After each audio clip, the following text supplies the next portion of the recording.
Oui, merci Monsieur le Président. Donc, c'est justement pour répondre en cohérence avec l'amendement précédent et pour répondre aux arguments qui ont été faits sur le fait qu'on ne connaîtrait pas le contenu d'une telle charte. Nous proposons donc d'inscrire les éléments du contenu de cette charte. Ça ne vient pas du ciel, ce n'est pas précipité, c'est le produit, et cela a été dit, à la fois des travaux qui ont été menés pendant 1 an dans cette institution et plus largement des travaux qui existent par ailleurs dans la dite société civile, dans le travail des chercheurs sur le domaine. Donc, encore une fois, il s'agit de se mettre à niveau, de se mettre à jour des données et des avancées sur ce domaine.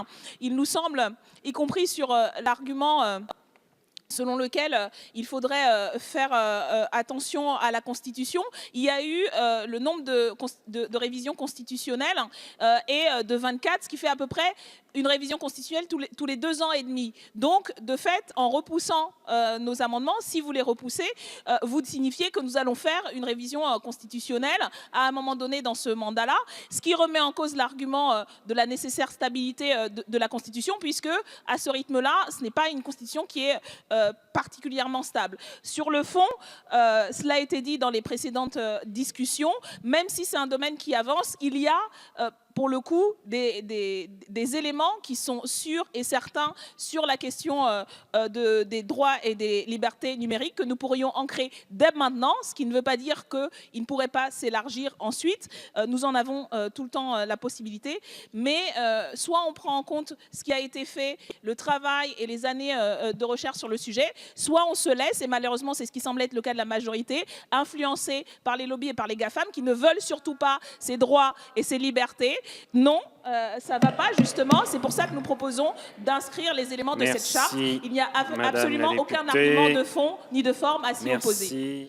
Oui, merci, Monsieur le Président. D'abord, sur cet amendement, il ne mentionne pas que l'eau comme bien commun. La notion de bien commun est bien plus large que ce que vous avez cité, Madame la Ministre, et c'est justement pour ça que nous voulons porter au débat de l'Assemblée nationale sur le thème de la révision constitutionnelle, l'inscription de cette notion dans notre texte fondamental. Mais pour revenir un peu sur la démarche, parce que peut-être qu'il y a une confusion et une incompréhension sur le sens de la démarche. Il ne s'agit pas, député Bèche, de piéger qui que ce soit pour obliger à voter d'une manière ou d'une autre. Nous pensons que nous sommes là pour porter des débats que nous pensons fondamentaux sur la question des biens communs. C'est pas des débats que nous avons inventés, c'est des débats qui existent depuis un certain nombre d'années, qui sont constitutionnalisés dans un certain nombre de pays et dont nous pensons qu'à l'occasion de cette révision constitutionnelle, ce n'est pas nous qui l'avons demandé, c'est la majorité qui a choisi de le faire. Donc à cette occasion, nous pouvons porter ce débat-là et que c'est les députés qui peuvent faire ce travail. Nous l'avions porté à la commission. Il était possible aux uns et aux autres d'amender, de préciser. Donc nous avons les éléments pour le faire. Et dire que on ne peut pas changer, y compris le préambule, y compris les blocs de constitutionnalité, ce n'est pas vrai. On pourrait le faire. C'est le propre même de la démarche constituante, y compris quand elle est faite par les députés. Si, c'est possible. Et notre Constitution, en 60 ans, elle a été changée 24 fois. Ça veut dire tous les 2 ans et demi, elle est changée. Donc vous savez bien que formellement, on pourrait le faire. Nous ne proposons pas de toucher au bloc de constitutionnalité, mais rien ne l'empêche. Et c'est ça le pouvoir constituant, justement. Et on peut élargir. Les constitutions précédentes étaient bien plus longues, elles avaient des tailles différentes, il y avait des articles en plus, donc rien ne l'empêche. Nous voulons porter un débat, nous le pensons légitime, vous ne l'estimez pas légitime, mais ne remettez pas en cause notre démarche, parce qu'elle est fondamentalement politique et elle fait partie de notre fonction de député de la nation. Merci, Madame la députée. Oui, merci, Monsieur le Président. Sur l'argument de Monsieur le rapporteur concernant la nécessaire généralité des textes constitutionnels, eh bien, il y a généralité et généralité, parce que si les textes constitutionnels devaient être aussi généraux que le sous-tend Monsieur le rapporteur, il y aurait écrit dans notre Constitution la République française garantit les droits et libertés, point. Ça, c'est général, les libertés fondamentales. Et il n'y aurait pas les listes à la Prévert qui existent dans nos constitutions détaillant ces droits et libertés, que ce soit dans la Constitution de 1789 ou celle de 1946, qui a approfondi et détaillé d'autres droits et libertés qui étaient déjà mentionnés dans le texte de 1789. Donc, effectivement, ce sont des droits généraux, mais ça ne veut pas dire qu'ils ne sont pas détaillables. Et c'est d'ailleurs ce à quoi se sont attelés les constituants précédents.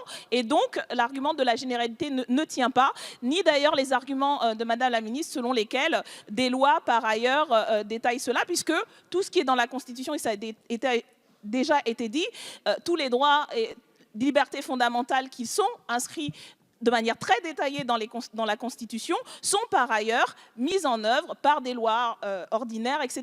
Donc ce n'est pas ça le débat. Nous, ce qu'on dit, c'est que nous avons l'occasion là d'élargir le spectre des droits et libertés fondamentales, de les préciser, comme c'est d'ailleurs ce qu'ont fait tous les constituants et constituantes précédemment. Donc nous sommes pleinement dans le travail qui est le nôtre aujourd'hui.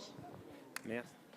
Ok, merci Monsieur le Président. Donc, nous sommes désolés de l'avis défavorable parce qu'il nous semble encore une fois que ce que nous portons mérite non seulement le débat, mais un vote majoritaire. Et puis surtout sur l'argument un peu d'autorité développé par notre collègue Larrivé. Je ne pense pas faire déshonneur à Madame Veil que de respecter son point de vue, mais de ne pas le partager. Je crois que c'est y compris la grandeur de l'histoire de notre pays, de ces débats constitutionnels, qu'il y ait eu de grands hommes et de grandes femmes qui avaient un point de vue sur ce qu'il fallait mettre ou ne pas mettre dans la Constitution, et que d'autres grands hommes et grandes femmes, petites ou de taille moyenne, aient pu avoir un point de vue différent, et que dans cette Assemblée, effectivement, nous sommes tous et toutes à égalité et avons la légitimité de porter des débats. Et d'ailleurs, vous-même, tout à l'heure, nous avions un débat sur la constitutionnalisation de l'IVG, et nous sommes plusieurs à nous sommes inspirés de l'exemple de Simone Veil, dont nous pensons que ça s'inscrivait en continuité avec son combat.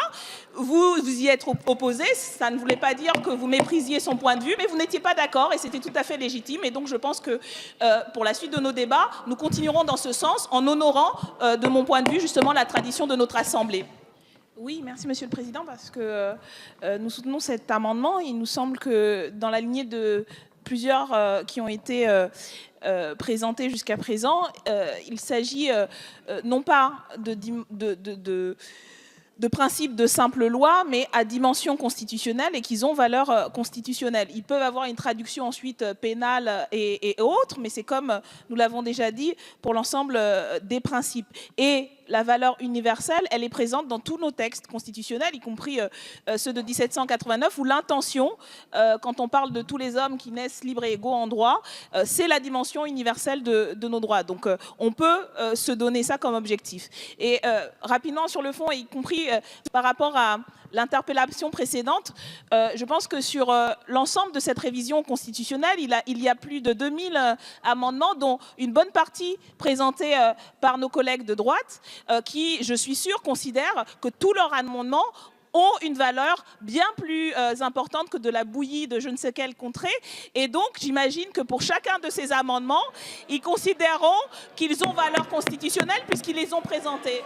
Ils en ont présenté 5 à 6 fois plus que les nôtres. S'il vous plaît. Je peux vous assurer que nous écouterons vos amendements en les respectant, en étant en désaccord, mais non pas en diminuant leur valeur, comme vous l'avez fait. Ce qui, de votre part, député Gosselin, est très surprenant, parce que je vous ai connu beaucoup plus respectueux.